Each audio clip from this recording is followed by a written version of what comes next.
All right, 97.7 Outlaw Radio FM listeners, we are cutting into the music feed right here because we got one hell of an amazing artist for you guys right here, right now. He is straight out of Chicago, Illinois. We got the one, the only KCG. How you doing this evening, brother? Oh man, I am awesome. Thanks for having me, bro. Hey, man, you are most certainly welcome. I gotta say, man, in my personal opinion, man, you have some amazing music, man. I really do think you are Chi-Town's finest.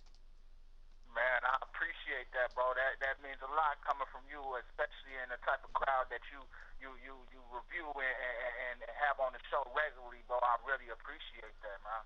Hey man, you're most certainly welcome. The one thing I do want to ask you, man, like taking you way back there, man, like what made you decide to get into the music industry originally? Well, okay, so it's kind of crazy. When I was before I was born, my mama said that I used to go crazy when she would try to go to sleep without music playing. Like I would kick, I would punch, I would like go crazy in her stomach. You know what I'm saying? Like just completely nuts if she didn't play any music. She had to play something. It didn't matter what kind it was. So my love of music is so intense and I love it so much. I used to emulate Michael Jackson and Prince and all these greats as far as singing and trying to be an entertainer. But singing and dancing wasn't my thing. Like I didn't feel like it was masculine enough, especially when I came up. Like in the early '80s, it was crazy. You know, you had the whole androgynous thing going on, and it was like really crazy with the singers. You know what I'm saying? As far as they was had a lot of different clothes that they was wearing that I didn't even identify with. But my cousin Antoine, long story short, my cousin Antoine played this album for me, Run DMC, Tougher Than Leather. And when I say the album, I mean the actual album, the whole album, um, the record. And he put it on for me, and it changed my life. Like when I heard those brothers speak Run DMC for the first time, and they were rhyming over beats and they were spitting poetry basically to me, and I identified it with that immediately because I was already writing poetry and I already had a great love of music. I knew I wanted to be in music, but I just didn't know where Run DMC opened that door for me. And also, I noticed, man. I remember when we actually booked this interview. You told me that you actually went on a hiatus from music. If you don't mind me asking, if it is a controversial topic or anything, you can skip past the question. But what made you actually decide to stop doing music for a little while? Well, it was actually the industry.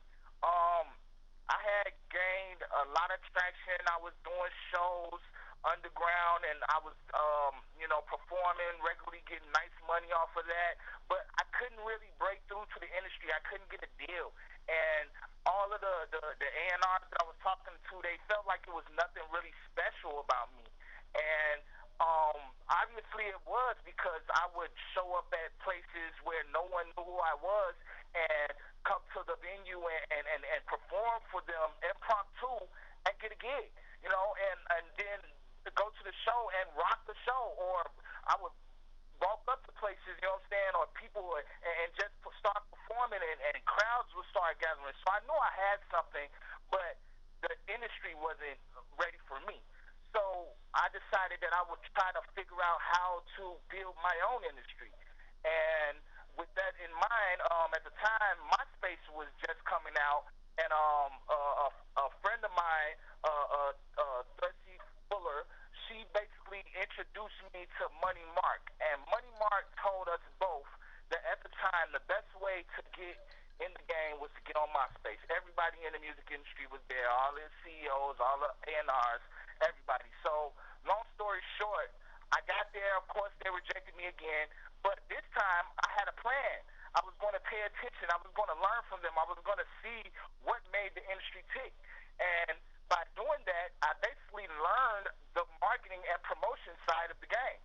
And once I did that, I basically started trying to put it to work for other people in order to try to gain the funds to be able to do it for myself. As it went on, I basically didn't get the money that I was expecting, but I did get a lot of connections and a lot of good people and things behind Miami. So it kind of became like a real thing for me. So music kind of took a back burner to that because I was learning the industry and I was learning how to maneuver in a way that I wouldn't have to wait on the industry. I wouldn't have to let them dictate my movement. So now I'm back full fledged. I have all the know how that I need. I have a network of the people that I need to know. I have the backing of good people that are very influential in the game. And it's go time, baby. And speaking of Go Time, man, you are also right now signed to Ghetto Heaven Records. I have to ask you, man, how did the record deal with Ghetto Heaven Records actually come to be for you? And what is it like being signed with them? Well, it's crazy because okay, I was doing marketing and promotions for them for a lot of their artists, and you know we built a relationship that way. And I like I said, I had basically uh, leaned back off of the music, and I was really at this point I was feeling like I had outgrown being an artist, and I was more entwined into the background business side of it. So I was like really focused on that, and I was doing some promotions for him. And it's this one artist that he had that is so amazing, and I won't mention his name because of the way that I'm about to speak about the situation. But he didn't promote himself, and the label was trying to figure out how to promote this amazing artist and his amazing music, and we couldn't really figure out how to get him to really help us with it because you know artists have to be involved in the promotion process. Long story short about that, it's always a long story with me. Um, I basically came through and I started doing some street team promotions for him. He had like tens of thousands of flyers just sitting around, and I'm like, well, you want me to take these out? Because you know I'm out here on these streets every day. I can take these out. He's like, okay, well, you know, I give you 5,000, you know, and see what you do with it. How long it take you? La la la. I gave him a little bit of money for it, and I got out there. I went out, and the next day I came back with an empty box, and I'm like, give me some more. And he's like, what? You done with the whole thing? I'm like, yeah, give me some more. You know what I'm saying? Because I believed in the music, and I wanted to see the artists really grow, and so I put it out, and also I also wanted to do a great job for the owner of the label, who was a great friend of mine, Anthony Tony Rance. You know what I'm saying? And he was basically just trying to give me some money in my pocket, but he seen how hungry I was about making sure that things were done, and he asked me about my music. He remembered that I did music from years ago because we were supposed to do a deal before, and he was going to do a distribution deal for us. But it didn't work out. I ended up doing the background thing, and he just suggested it again. Like, man, why don't you get back in? Why don't you record some songs? And I'm like, man, it's been a long time. The type of music that I do, personally, I felt like, it was outdated. A lot of people was feeling like, actual lyrics were overrated and you had to have a whole different swag. And then I'm a little bit older, so they was saying on that. But long story short again, he convinced me. And I put together a three-song demo. And he didn't like the first song as much, but he was willing to roll with it. We put it out. It was getting well received. The second song is the one that we're pushing right now, Pimp Coop, which is doing phenomenally everywhere. I got one partial bad review, but it was like they loved it so much on the end part that they just went crazy for it. So it's been doing great, and we got two more joints lined up, and it's been great, man. Like, this is the first time that somebody really believed in me enough to say, hey, you're the one, and I appreciate every second of it. And also, man, aside from Ghetto Heaven Records, man, you are also the CEO at Mean Mug Entertainment and Promotions. I have to ask you, can you tell us a bit more about your company, and also what services do you offer to the general public? Okay, well, that's a great question. Mean Mug Entertainment and Promotions started out as basically a way for me to put out my music and promote myself. Like I said, once I got into the reaching out for other artists and trying to help, that's when the promotions start coming in. Like, I'm really, to be perfectly honest, I'm really a pioneer of internet marketing and promotion. I've been doing it since the days of AOL, way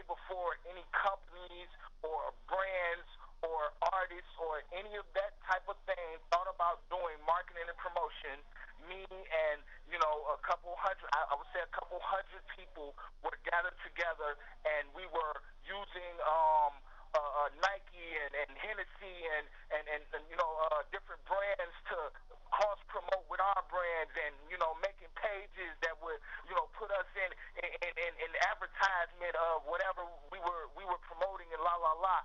Long story short, um, I've been in marketing and promotions for artists, DJs, comedians, dancers, different companies, different brands. The type of services that we offer social media marketing, brand ambassadors, influencers, a wide range of different services that can help you reach out with the industry and build a bigger brand as far as blogs, as far as radio promotion, ads in different ranges.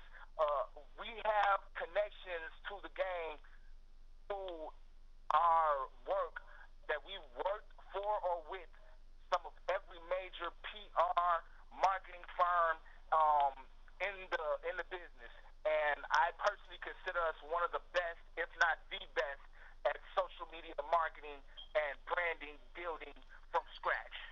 So I appreciate you asking about that. And also, I gotta ask, man, where can individuals get a hold of you and your company if they want some of those services?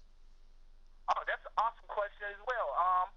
You could start at my social media is the best way to get in contact with me because I'm a social media nerd. I'm all over Facebook and Twitter and Instagram. You can find me on Instagram at KCG-DOS. You can also find me at the Support Report, um, the Promo Guys, um, various other. But KCGBOS is my monarchy. That's my main page that you can find me on Instagram, and then Ricky Lamar Williams on Facebook. That's my personal page, and then the Support Report on Twitter is my Twitter page. And also, I'm working on a new campaign with iBumpit, so you can also find me at ibumpit.com. KCG at ibumpit.com. Um, so yeah, that's basically where you can get in contact with me. And also, man, when you mentioned the support report, you are the host of that. Actually, man, I have to ask you. Tell us a story on how that show came to be, and where can our listeners actually check that out? Okay, so the support report has been something that I've been working on building and putting together for the past maybe 8 years. It's a product of me being supportive of people. I started out with this thing called support for support, and it was basically a way that I came up to help artists, DJs, promoters, comedians, people in the entertainment business and whatever business to help each other. We supported one another with whatever we could do. So if you was an engineer, you would be an engineer for the group. If you were a graphic artist, you would be a graphic artist for the group, etc., etc. And whatever anybody needed you to do in the group, you did that in order that they would support you as far as sharing your music, sharing your work, sharing if they knew people that needed your services. So the support report is basically doing just that, reporting on the support, reporting on how the game is connected, and me giving people and artists and whoever in the game an opportunity to help people through their experience and their experiences. The support report, you can find it. Right now, we're building the YouTube page. You can find it on YouTube. It's already a page there, but there's no content because we're just getting all the interviews up. Then there's the Twitter page.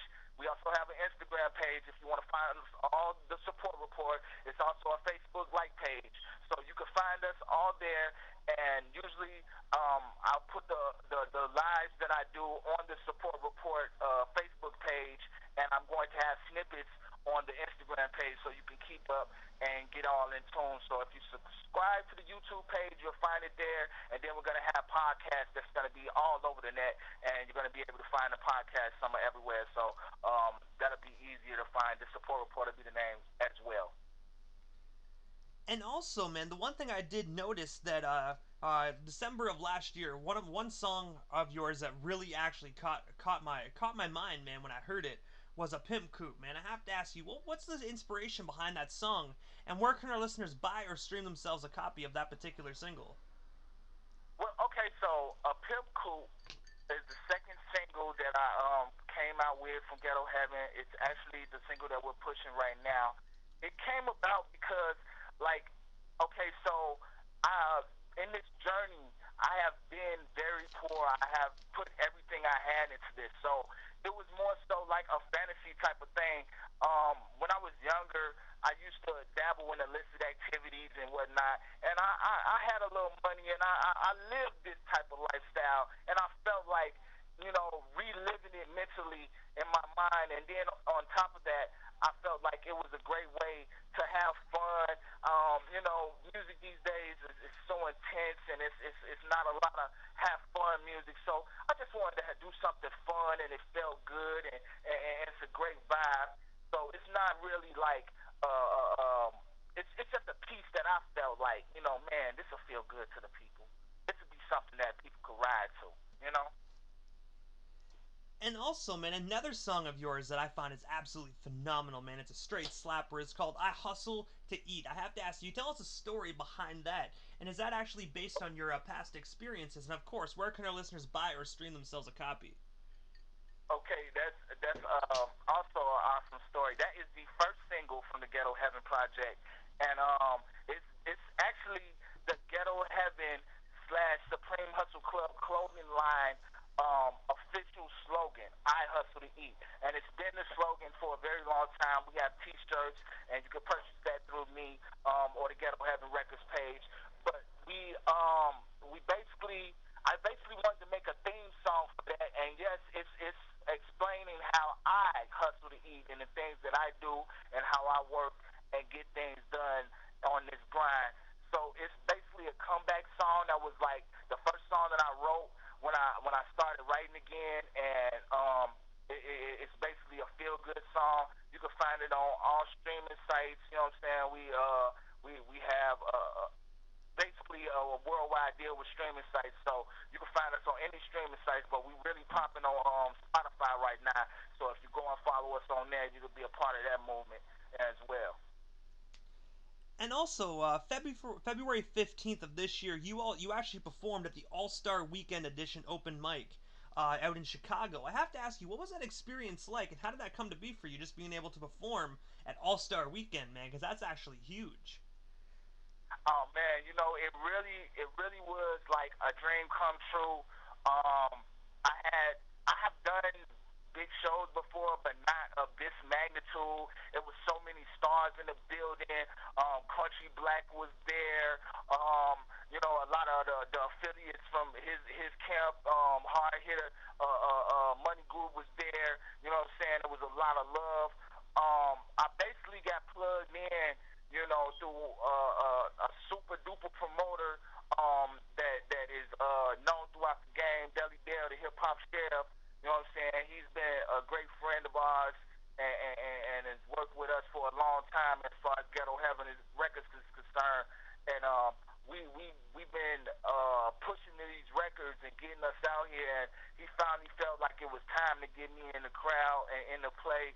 So I've been doing interviews. I've been doing press runs, things of that nature, and that was just part of something that we were putting together for this Pimp Coup situation to build some buzz and build some momentum. And then this COVID thing happened, and it kind of shut us down. But man, that was like, I was so thankful that I at least got to do that, because that was like a really big highlight of, what I'm saying, my comeback tour.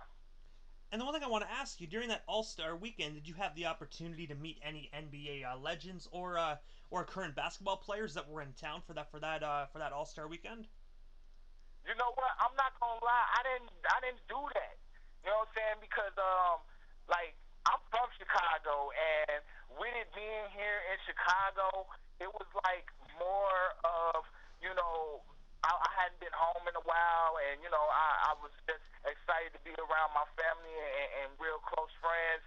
So I kind of didn't really get into that. I'm not really like the hobnob with the stars type of guy. You know what I'm saying? I like my family environment, but I could feel the vibe in the city. I was downtown. It was really big going on all around us. You know what I'm saying? I'm sure there were stars in the building, but I was too busy really enjoying my moment. And taking it all in.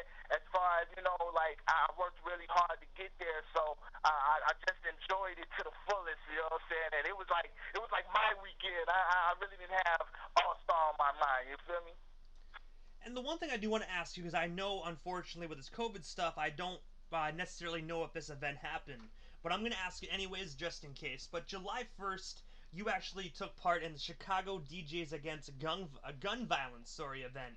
Can you tell us a bit more about that event and what was it like actually being able to participate in such a strong event that for a great cause? It was really really amazing to see all of those superstar Chicago DJs, legends in the game. I actually got to talk to Farley Jackmaster Funk. It actually happened, and we really didn't even have a feeling of this was something that we had to do. It was more so like our family coming together, man. Chicago has been so segregated as far as we are a competitive city, and it's so few of us that get up out of Chicago. And for a long time, we were blackballed and kept up out of the game. So our legends are have been battling to be at the top of each other. And they had petty beefs and arguments and things of that nature.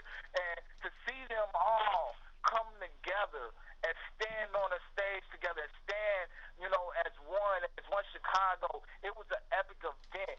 And there was so many people there that I had seen that, I had only met on the internet. And, I actually got a chance to shake their hand and speak with them for a brief moment. We social distancing and things. But, it was a great event. I was proud to be there. A lot of people made a lot of promises that I pray that they come through on as far as, trying to do something about this violence. But I'm not going to hold anyone to anything that they said at that conference. I'm just going to personally get to work and do what I can because I'm not into pointing fingers. I'm into getting to the solution. And that's most definitely true, man. And that's the best way to look at things. But I gotta ask you, KCG, what is next for you? Is there anything I missed during this interview? Anything else you would still like to promote here with our live audience, whether they're listening live or on demand? You have the floor. Anything else you want to promote? Okay, first thing I want to say is thank you for having me on the show. It is my honor and pleasure to have this interview. You definitely represent and put the legends in their place and let the youth and the hip hop nation know who put things down. I'm looking at the people that you have on the show, some of my idols, some of the people that I looked up to as far as talent, as far as skill, as far as ability, as far as legends in the game. I want to say to the youth that are listening, that are thinking of coming up in this game, I want to say study the art, study the craft. Get to the point where you know and understand that it's bigger than just you or your era. Like, really understand what you're getting yourself into. It's a history that you're making when you got these songs. Like, somebody might come across your music as a historical moment in time. So you really want to represent your era to the best of your ability. You really want to give all that you can. I want to also say thank you for the opportunity to promote Pimp Coop. It's my crowning achievement right now. It's doing wonderful on the internet. It's streaming well. It's getting a lot of love on radio stations. Please, please, please, everyone, request it wherever you're at, wherever you are, because it's definitely in your program director's hands. We want to give love to all the DJs, all the radio stations, especially 97.7, you know what I'm saying, for doing it for us and holding it down, man. I just want to thank the culture for giving me an opportunity to be a part and represent for y'all, man, because I love music, I love rap, I love hip hop. I'm thankful to be a part of this as one of the four elements and giving y'all something that hopefully you'll look at throughout history, man. And just keep checking in on me, cause I got more for y'all, man. We got a couple more singles to drop on your head. I got another single that I'm getting ready to do. You know what I'm saying? I'm in the studio constantly working with new artists, building things. We got a lot of work for y'all. Check out outbumper.com. It's gonna be big. Y'all gonna love that for the independent artists, and that's about it. Thank you.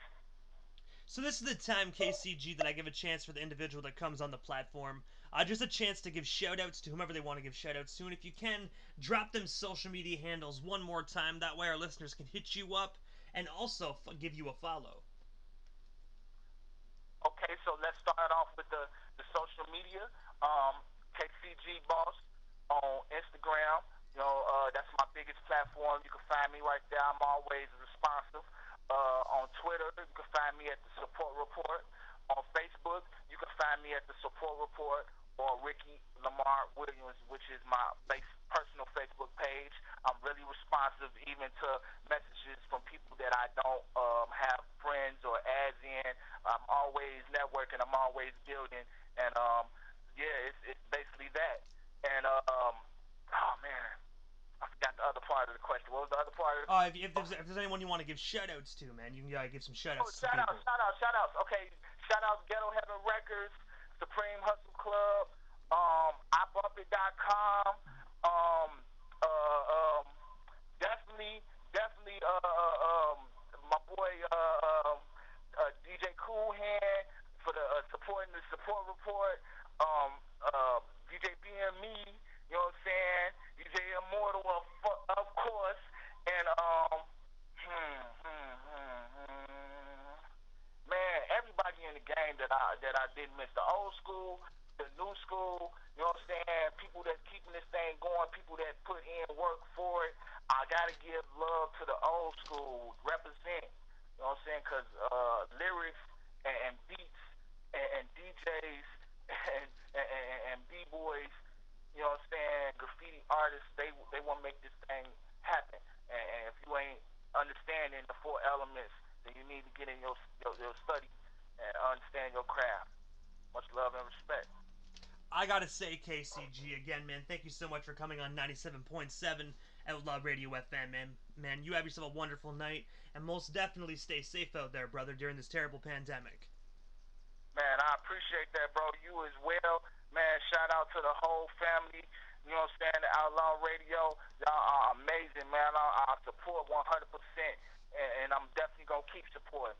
Hey, I appreciate that, man. You ever need anything, any promotional, you ever need to run an ad for one of your records, don't hesitate to hit me up, man, free of charge. Man, I appreciate that, bro. Real talk. And, I'm going to bring you some business anyway, because that's what real ones do. We don't just accept handouts. We bring some business to the table as well. You know what I'm saying? All love is returned, 100% support for support, baby. Hey, man, I appreciate that most definitely. But I know you're busy. I won't keep you, man. But thank you again so much, and you have yourself a wonderful night, bro.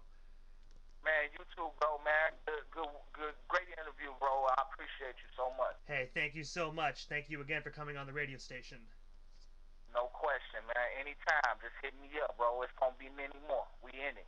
Most definitely.